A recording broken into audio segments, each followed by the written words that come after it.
સાતમા અધ્યાયનો સારાંશ। આ અધ્યાયમાં શ્રી કૃષ્ણ ભગવાને કહે છે કે જ્ઞાન યોગ જાણ્યા પછી આ લોકમાં બીજું કંઈ પણ વિશેષ જાણવા યોગ્ય બાકી રહેતું નથી।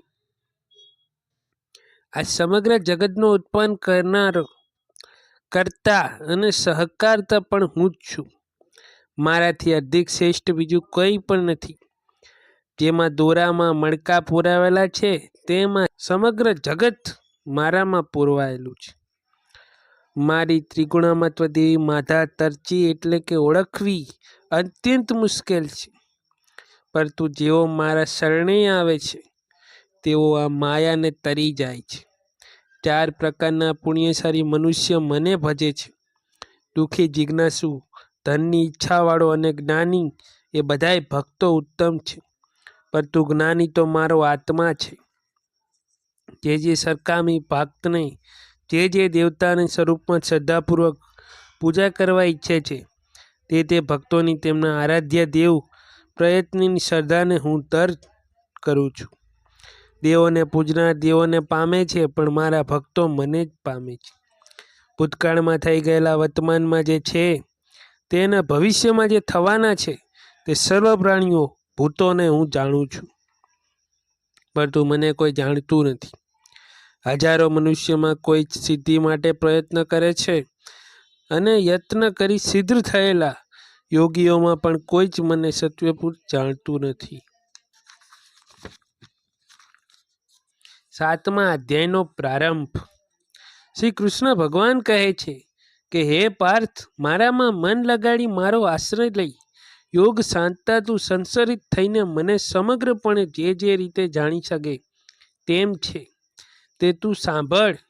હું તને વિજ્ઞાન, અનુજ્ઞાન સહિત આ જ્ઞાન સંપૂર્ણ કહું છું કે તને જાણ્યા પછી આ લોકોમાં તારા બીજું કંઈ પણ વિશેષ જાણવા યોગ્ય બાકી રહેતું નથી।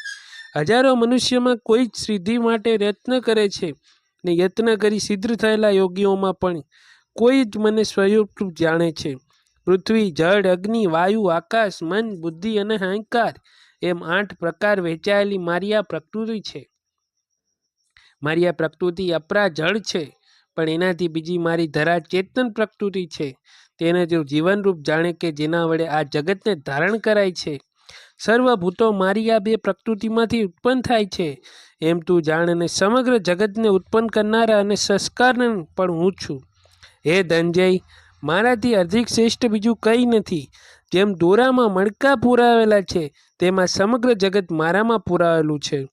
હું કુંતીપુત્ર જળમાં રસ હું છું, ચંદ્ર અને સૂર્યમાં તેજ હું છું, સૂર્વ વેદોમાં પ્રણવ ઓમકાર હું છું, આકાશમાં શબ્દ હું છું, અને પુરુષોમાં પુરુષ તત્વ હું છું।